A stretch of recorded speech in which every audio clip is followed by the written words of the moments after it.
Kaya ng blues na.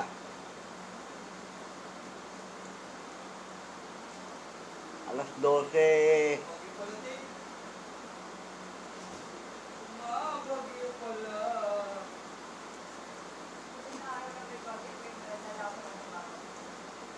Wala eh, may bagyo talaga eh.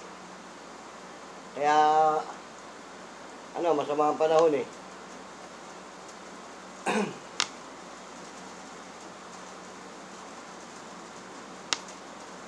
Bueno, kasi tayo ay nasa larangan ng serbisyo publiko, kaya kahit umuulan, ay narito tayo ngayon. Ako, wala akong baon eh. Pero, mamaya, pagka medyo maganda ang pag tumila ang ulan, uuwi din ako. Eh, maghapon naman tayo naka-duty.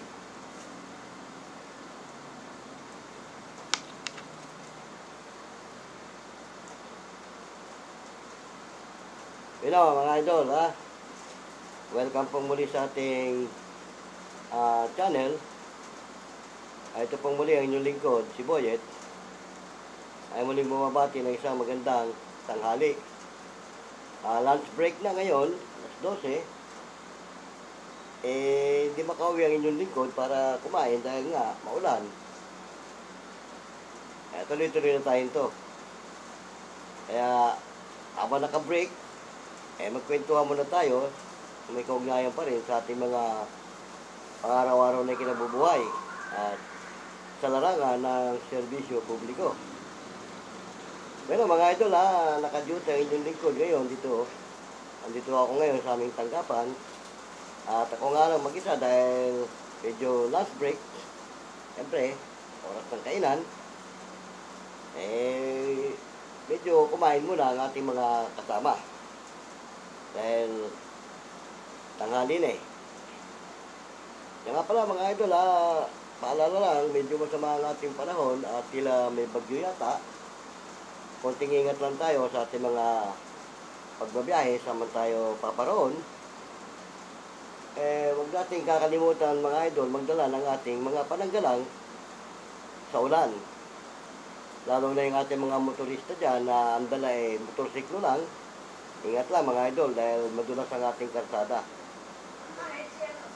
At the same time, kung wala kang masisilungan, mababasa ka. Kaya pagka nagtong malakas ang ulan, kung saan kayo mapadaan na pwedeng makasilong, sumilong muna para okay, mabasa. Pero iba naman natin mga idol dyan na motorista, may sariling kapote. Lalo na yung ating mga rider, na namamasada, tulad ng mga joyride, yung mga angkas, move it, na ang kanilang hanap buhay ganyan. Konting ingat lang tayo dahil masama ang panahon at ang kalsada, basa, madulas. Siyempre, lalo't may pasahero tayo, ang unahin nating iingatan yung ating pasahero. Dahil siyempre, ano man ang mangyari, may pananagutan tayo dyan bilang rider sa ating pasahero. Kaya, ang advice lang natin, mga idol, kasama sa larangan ng serbisyo publiko yan, konting ingat lang para naman maging safe tayo. Itong lingkod nyo wala namang magawa dahil break time. Magkwentuhan lang muna tayo at sharing sa ating mga nagiging karanasan sa pang-araw-araw ng ating pamumuhay sa mundong ating ginagalawan. Di ba? Tama mga idol? Dito nga sa aming tanggapan, awan ng Diyos naman, kahit pa paano, payapa naman at wala naman kaming natatanggap na kung ano pa mang reklamo tungkol sa ating mga kababayan na nangangailangan ng ating serbisyo. Pero siyempre mga idol, bilang nasa larangan tayo ng serbisyo publiko, may kliyente man tayo at wala, narito tayo para tuparin ang ating tungkulin bilang lingkod bayan. Kaya nga, habang naka-break pa, lunch time noon break. Pero kasi, siyempre, tuwing ko man umuwi para kumain muna pansamantala, malakas ang ulan, dito na lang muna ako. At hindi pa naman ako ginugutom sa mga oras na ito. Kaya mamaya baka ko sakali, magmimerienda na lang muna ako. Kaya ako nakaramdam ng gutom. Bueno, wala yung kasama ko rito, yung co-partner ko. Dalawa kami naka-duty ngayon dito, si partner Bong Ariete. Masipag din yung partner ko na yan. Wala siya pa samantala ngayon at meron siyang inaasikaso. Kaya ako muna ang naka-duty rito mag-isa. Pero ganun pa man, syempre, partner ko siya. Ako na ang bahala doon sa sistema ng mga nangyayari sa bumagapong ito kung meron mga complainant na dumating o dumulog. Kaya natin paglingkuran yan. Dahil yan ang ating trabaho. Kapag may dumulog na complainant, okay, harapin natin. Dito naman sa amin kasi, pagka may mga complainant, doon sa baba, sa Bantay Bayan, kasi yun ang first proceeding eh. Papile mo na sila ng complaint doon.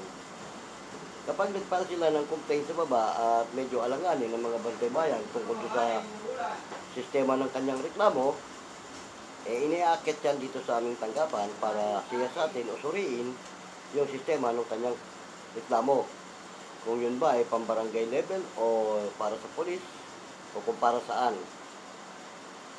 Kapag nasuri naman namin na yung reklamo ay hindi para dito sa barangay, agad namin silang itina-turn over sa mga kinaukulan na kung saan sila nararapat dumulog. Para sa gayon, huwag naman masayang ang kanilang pagpunta dito sa aming tanggapan para humingi ng tulong o ng assistant. Kasi tayo bilang mga lingkod bayan na nasa larangan ng serbisyo publiko, kahit hindi saklaw ng ating kapangyarihan yung kanilang idinudulog o hindi saklaw ng ating serbisyo, binabato natin sila doon sa mga kinaukulan na kung saan sila nararapat dumulog. Kumbaga, i-assist lang natin sila. Tulad kami sa Lupon. Halimbawa, yung reklamo niya ay hindi naman para sa barangay. Pagka pang-police matter na yan, ginagawa namin yan ng referral at ibinabato sa polis. At Bantay Bayan na ang bahala dyan sa ganyan mga problema. Dahil ang mga Bantay Bayan, sila ang katuwang ng mga polis sa larangan ng peace and order. Ganun din yung ating mga PSD dyan na nasa baba. Kaya lang, kasi siyempre, kaya iniakit yan dito sa amin, tanggapan, para nga suriin yung kanilang reklamo. Dahil kasi minsan may umakit sa aming reklamo rito na hindi naman saklaw ng aming kapangyarihan, nawawalan ng sasa yung kanilang reklamo dahil kasi gumugulo pati ang program, imbis na doon na sila sa mga kinaukulan, aakit pa rito. Tapos magkakaroon kami ng pre-made, yung tinatawag na premediation, hindi naman saklaw ng aming kapangyarihan. Kumbaga, imbis na naka-direct na sila doon sa kanilang dapat na pagsampahan ng reklamo, naaantala. Dahil kasi nga, tatanggapin dito, tapos ibabato sa amin sa Lupon, o kaya sa aming kapitan. Kasi ang first proceeding niya, kapag kami reklamo, sa kapitan muna namin. Ngayon, pag na-revisa ng kapitan namin na hindi naman para sa amin yung reklamo, yun, tsaka lang gagawa niyan ng ibabalik yan sa Bantay Bayan, tapos pagagawa ng referral para doon sa polis. Kaya ngayon, nagkaroon kami ng gantong Lupon for the day na araw-araw may naka-duty para sa ganyang mga pangyayari na kung merong reklamo, masusuri agad kung para saan yan. At magagawa agad ng paraan para naman wag masayang yung pagod ng tao na pumunta dito sa barangay para humingi ng assistance o ng tulong base sa kanyang gustong ireklamo. Ganun po ang trabaho namin dito sa barangay bilang Lupon tagapamayapa. Ginagawa namin ang aming trabaho sa abot ng aming makakaya. Bagamat hindi saklaw ng aming kapangyarihan ng kanilang hindi dudulog, ginagawa namin ito ng paraan para maibigay sila sa mga kinaukulan na kung saan sila nararapat dumulog. Marahil sa ibang mga barangay, ganyan din ginagawa nila dahil kasi, kumbaga, ang proseso naman namin halos iisa lang dahil ang mga itinuturo naman sa panahon ng mga training o mga seminar, gano'n naman. Oo. Kasi hindi naman lahat ng naisidulog sa barangay ay saklaw ng ating kapangyarihan. Oo. Kaya pag hindi saklaw, wala kaming karapatan na hawakan o ah, asikasuhin o harapin yung mga ganyang problema. At lalong hindi namin pwedeng i-certification to file action kapag hindi naman saklaw ng aming kapangyarihan. Kaya antimano, meron kaming lupon for the day na naka-duty para kahit there and then, kung hindi para sa amin, na ibibigay agad sa mga kinaukulan na kung saan sila nararapat dumulog. Ganyan po ang sistema ng aming trabaho bilang mga lupon for the day. Oo. Ngayon, kung halimbawa, ang reklamo ng magkabilang panig, bagamat hindi saklaw ng aming kapangyarihan, gustong dito tapusin sa barangay at dito lang pag-usapan, kung magkakasundo sila, wala namang problema. At naaayon sa kanilang kagustuhan yon. Oo, pero bilang mga lupon kami, nahaharap sa kanila, hindi kami pwedeng gumawa ng tinatawag na amicable settlement para sa kanila. Dahil kasi hindi nga yan saklaw ng aming kapangyarihan.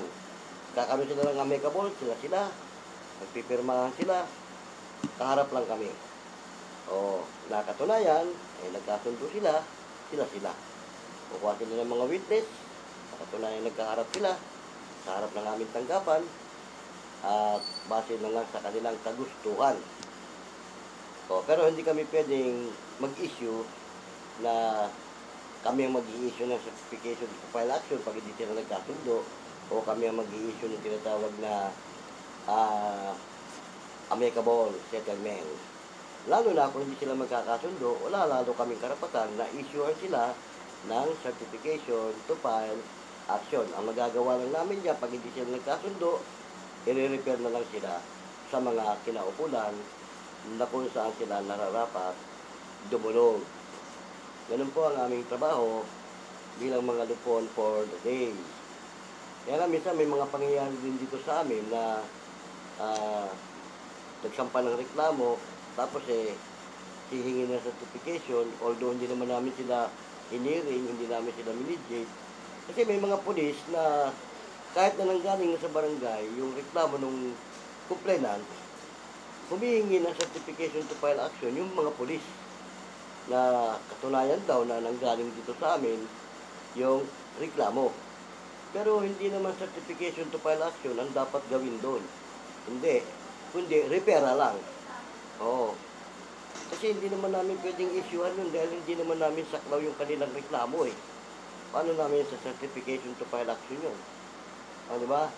Kaya minsan yung mga polis din siguro hindi rin nila alam ang sistema ng lupon tagapamayapa kung paano, kaya akala nila basta na lang sila hihingi ng certification to file action.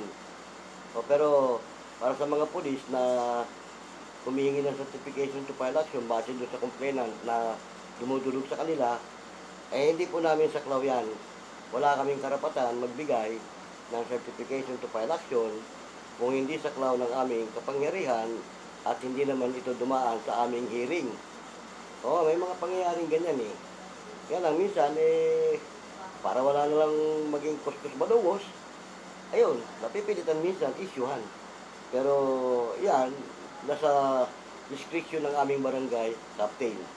O, kasi, ang mediation kasi, barangay captain muna yan eh. At ang barangay captain ang higit na may karapatan sa ganyang mga pangyayari. O, pero kung hindi lang saklaw ng kapangyarihan ng isang barangay captain, yung kanilang dinudulog, ibabato rin talaga yan sa mga kinaukulan na kung saan sila dapat dumulog.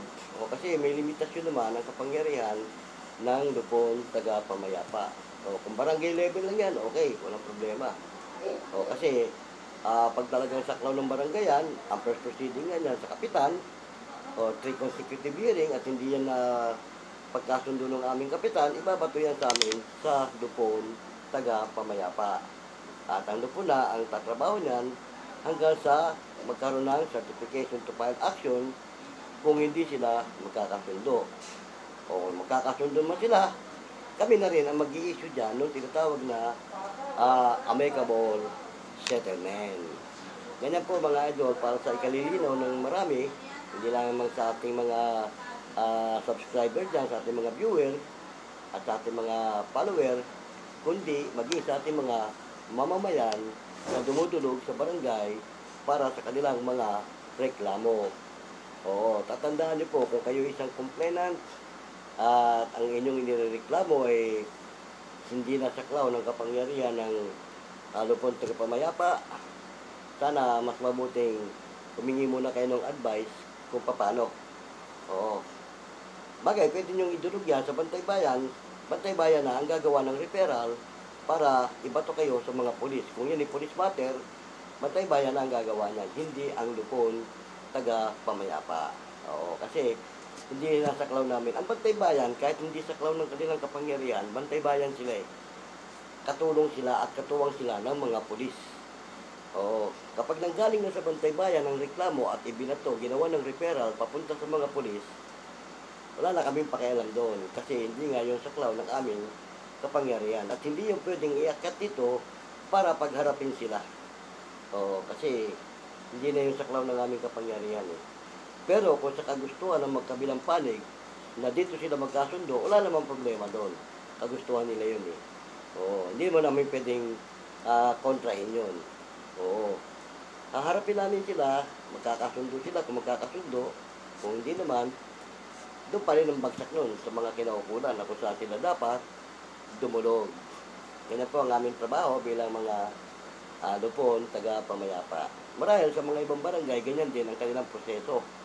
O, shoutout muna sa ating mga kapwa lupon dyan, sa mga kayong barangay naroon, mga idol. Kaya din sa ating mga buting barangay captain, na siyang nangangasiwa sa atin bilang mga lupon, taga-pamayapa. Shoutout sa inyo lahat dyan. Naway, nasa mabuti tayong kalagayan sa buong panahon ng ating mga panunungkulan. Di ba tama? O kagaya ngayon, masama ang panahon, kahit masama ang panahon, kapag ikaw nasa tawag ng tungkulin, walang sama-sama ng panahon. O, tutuparin mo yung tungkulin na nakaatang sa'yo. Di ba tama? Ganyan po ang ating sistema bilang mga lingkod bayan ng ating pamahalaan. O, kahit barangay lang yan, nasa larangan ka ng serbisyo publiko, bahagi ka pa rin ng gobyerno na ating ginagalawan. Di ba tama? At ang iba naman, akala nila kung ganyan lang ang barangay, yung iba ini-ignore. Layang barangay lang yan. Pero hindi nila alam, anumang uri ng reklamo, dumadaan talaga sa barangay. O, saklaw man o hindi ng kapangyarihan ng barangayan, dumadaan sa barangayan. So, Bantay Bayan ang bagsak niyan. Kasi ang Bantay Bayan, extension ng pulis yan eh. Sila ang extension ng pulis. Ang kaibahan nga lang, ang mga Bantay Bayan natin, wala naman silang armas o para kagaya ng mga pulis. Talagang mga pulis, talagang well-trained ang mga pulis. Ang mga Bantay Bayan naman natin, although may mga seminar din sila, may mga basic training din, kaya sila ang katuwang talaga ng mga pulis sa larangan ng peace and order. Kami naman sa Lupon Tagapamayapa, nasa larangan din kami ng peace and order, pero iba ang aming linya. Hanggat hindi dumarating sa amin ang reklamo, hindi namin pwedeng pakialaman. Di ba tama? Kaya nga, minsan may mga nagreklamo na kala nila kung nagreklamo sila sa Lupon agad babagsak o sa kapitan. Hindi po ganoon. Inuuri ang klase ng reklamo. Pero hindi naman kung hindi saklaw, pababayaan na lang kayo. Hindi po ganoon. Tatanggapin ang inyong reklamo, gaya nga nung tinuro sa amin sa panahon ng seminar. Kahit hindi saklaw ng inyong kapangyarihan, tanggapin nyo yung kanyang reklamo, kunin mo yung detalye, pangalan ng complainant, yung respondent, at yung detalye ng pangyayari. Kapag nakuha mo na yan, at hindi saklaw ng inyong kapangyarihan, gawa mo ng kapirasong sa baba, lagyan mo ng idulog mo sa mga kinaukulan. O kung kaya mong samahan, mas magandang samahan mo na siya doon sa mga kinaukulan. At ipaliwanag mo, hindi yan saklaw ng aming kapangyarihan. Ganon. Kaya nga yan, pinapractice natin, exercise na namin yan sa sistema nitong aming trabaho bilang mga lupon, taga-pamayapa. Okay na sana sa maikling sandali ng ating kwentuhan ito, dahil maulan, medyo may mga nakuha kayong idea o may mga natutunan kayo kahit konti sa sistema ng barangay justice system. So, di ba mga idol, yung mga unang panahon pa, wala naman yung barangay justice system eh. Kaya lang, nung panahon ng matandang Marcos, na yung tatay ng ating Pangulo ngayon, siya ang nagpundar niya. Siya ang founder ng barangay justice system. Yan ang legacy na kanyang iniwan bago siya nawala sa kanyang tungkulin. O, binigyan niya ng karapatan ng bawat barangay na magkaroon ng barangay justice. Kaya nga yung mga kasong pambarangay, yung barangay level case, dito na lamang idulog para wag na maging sagabal ito sa ating hukuman. Dahil kung mga mababang problema lang naman at kaya naman ng barangay, dito na lang. Oo. Ngayon, pag talagang hindi kaya ng barangay, kasi mayroon tayong mga complainant minsan na pag naman magagalit yung ibang complainant, may mga complainant makulit, kahit na pwede namang ayusin dito, nagmamatigas, tutuloy ko yung reklamo ko, sasampa ko yan, bibigyan ko ng leksyon yan, ganon. Papipilitan ang mga lupon, tagapamayapa, na isyuhan sila ng certification to file action. Pero yun naman, kapag naribisa ng prosecutor o ng inaukulan na yung kanilang reklamo, ay dapat dito lang sa barangay ayusin, may mga pangyayaring ibinabalik yan sa barangay para dyan na lang ayusin. Oo. Tapos, dalawang klase lang yan, sa ayaw at sa gusto, magkakasundo sila. Kasi galing na ng hukuman eh, binalik na rito eh. O, di ba? Ano pa magagawa? Di magkasundo na kayo, dapat makakaya ng mga taga-pagkasundo, kung taga-pamayapa, pagkakasunduin kayo. Dahil yun ang order galing sa taas, di ba? Kapag ibinaba, binalik sa barangay ang reklamo mo, wala ka ng pagpipilian kundi makipag-areglo. O, at yun namang nagkasala sa'yo o nakagawa sa'yo ng pagkakamali, mangangako naman yan, kasi akala nila kung nagkakaroon ng amicable, ganun-ganun lang. No, mga idol, ang amicable settlement, nakasalalay dyan sa kanilang panunumpa yung kanilang karapatan, lalo na yung karapatan ng complainant.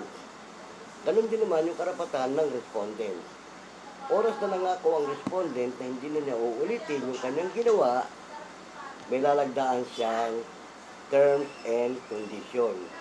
At sa terms and condition niyan, mga idol, napaliwanag ko na yan doon sa mga una nating video, sino man sa dalawang magkabilang panig, ang lalabag dyan, mananagot sila sa ating batas. O, kasi ang ating batas hindi nakikipaglokohan at hindi nakikipagbiruan. O, documented dyan, meron kayong kasunduan, permado kayo, sino man sa inyo lumabag dyan, halimbawa ikaw complainant, nakipagkasundo ka rito sa respondent, humingi ng tawad sa'yo, pinatawad mo, pumirma yung respondent sa kanyang terms and condition. Tapos ikaw naman complainant, ikaw ang lumabag, at ikaw ang nagbuli-buli sa kanya, o ikaw ang nag-provoke ulit ng gulo, magbabaligtad ng pangyayari. Mananagot ka. Ngayon, kung ito namang respondent, hanggang pangako lang, hindi naman tinupad, at tuloy pa rin yung kanyang kalukuhan, mananagot din siya sa batas. O, ganun lang kasimple yung mga idol. Kaya akala ng iba, kaya ayaw makipag-ariglo dito sa barangay, baka akala nila ganun-ganun lang. Hindi po ganun. Pinapaliwanag namin sa inyo na oras na nagkasundo kayo, meron kayong pipirmahan na terms and condition. At dyan nakasalalay ang karapatan ng bawat isa sa inyo. O, ang karapatan ng complainant, nakasalalay doon. Ang karapatan ng respondent, nakasalalay din doon. Kapwa kayo pipirma, mangangako ang respondent, base sa kanyang saraysay na susumpaan, pipirmahan niya yun. Ikaw naman din ang complainant, nangangako ka rin, napapatawarin mo na siya. O, pipirma ka rin. Tinatanggap mo yung kanyang paghingi ng tawad. Di ba? Ganon, tama, di ba? At ang tungkulin talaga ng lupon tagapamayapa, pagkasunduin ang magkabilang panig. O, lalo kung barangay case lang yan, away magkapit-bahay, etc. Pero yung, halimbawa, nagkasakitan lang, nagkaroon na ng physical injuries, ang mga pangyayari, ayun, medyo masalimuot yun. Lalo, naging serious ang sistema ng pangyayari. Pag serious physical na, talagang police matter na yan. Oo. automatic yan, kapag dinulog sa barangay, pinapasa na agad yan sa pulis. Oo, kasi hindi na yan biro. Serious physical na yan eh. Pwede siguro, mga slight physical pa, pwede pa yon. Pwede pang maayos dito sa barangay. O, di ba?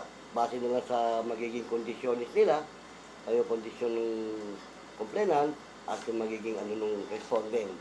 Kung kaya panagutan ng respondent, yung lahat ng ginastos ng complainant, doon sa kanyang ginawang pinsala, babayaran ng respondent yan sa kanyang ginawang kasalanan. Oo. Tapos, kung halimbawa, nagkasundo na sila, dito mismo sa barangay, magpipirmahan sila at magbabayaran doon sa mga naging gastusin ng taong na perwisyo. Ganon. Pero kung yan seryoso talaga at hindi makukuha sa ano, iniakit din niya sa taas. Yan ang sinacertification to file action. Kasi kung kahit slight physical lang yan, kung talagang hindi magkakasundo, yung magkabilang panig at ayaw pumayag ng complainant, yan ang sinacertification to file action. O ganun din yung mga nakaw-nakaw na yan, diba? May ninakawan yung kapitbahay, reklamo sa barangay. Yan, saklaw pa rin yan ng barangay justice system. Kasi maliban na kung ano ba, mga big time na nakawan na yan, tapos may involved na nasaktan o na ano, ba na yan. O, pero kung mga nakaw-nakaw naman, ninakaw yung cellphone, ninakaw, gano'n, tapos may nakakita, o, yan, pwede pa yan dito sa barangay. Maayos. At kung di yan maayos, na certification to file action din yan. Para doon na sila sa taas. Ganun mga idol. Kaya hindi naman lahat ng reklamo sa barangay para pambarangay. Pag hindi talaga naramdaman ng isang lupon na hindi yan pambarangay, binabato na agad yan. Sasabihin nyo sa Bantay Bayan, kasi pag inakit ng Bantay Bayan niya para suriin namin, nandiyan din yung Bantay Bayan. Kapag sinabi namin na nabasa namin yung complaint, ituloy mo na yan sa polis. Hindi na yan para dito. Gawa mo na ng referral yan. Mag-ano ka ng arresting officer na sasama sa presinto, bato nyo na yan doon. Hindi na yan para dito. Kagaya ng mga pangyayari sa amin noong nakaraan, hindi nasaklaw ng kapangyarihan namin. Matik, sinabi ko rin sa Bantay Bayan, diretso nyo na yan. At the same time, sabi din ng mga tiga-PSD, Bantay, sa ano na yan, polis na yan, hindi na yan dito. Kasi, hindi na natin pwede pakialaman yan. Polis na yan eh. May malaking involved na dyan at mayroon ng pinsala. Gano'n mga idol, paano? Sana sa may sandali ng ating naging talakayan dito habang naka-break kami, may nakuha kayong mga idea o may natutunan kayong kahit konti sa sistema ng trabaho natin bilang mga lupon taga-pamayapa. Yung mga bantay bayan naman natin dyan, shout out kayo sa ating mga bantay bayan dyan, saan kayong barangay naroon. Tatandaan nyo, pag yung hindi nasaklaw ng kapangyarihan ng barangay ang dinudulog sa inyo, matik, gawa nyo na kagad ng referral. Ibato nyo na sa polis para wala na masyadong maraming usapin. Kaya lang, kasi nga may mga polis din na ready sa amin, binato na sa kanila, ibabalik pa rito, hihingi ng referral, hihingi ng certification to file action. Para sa mga polis huwag po kayong ma-open sa amin bilang mga lupon taga-pamayapa. Kapag hindi po saklaw ng aming kapangyarihan, wala kaming karapatan magbigay ng certification to file action. At kung ang kasong yan para sa inyo, police matter, para sa polis, hindi na namin pwedeng pakialaman yan. Kayo na po yan. Kayo na magsasampa sa taas niyan kung kinakailangan isampa sa taas yung reklamo. Hindi na po kailangan dumaan sa amin. At hindi na po kayo kailangan humingi ng certification to file action. Bakit? Hindi mo namin pwedeng i-hearing yan eh. Paano namin i-issue ng certification yan? Hindi nga namin saklaw yan. Ganun po sana maintindihan ito ng ating mga kapulisan. Kasi dito ilang beses na nangyari sa amin, may mga pulis na humihingi ng certification to file action. Hindi po, wala po kaming karapatan magbigay ng certification to file action kung hindi saklaw ng aming kapangyarihan ang kanilang reklamo.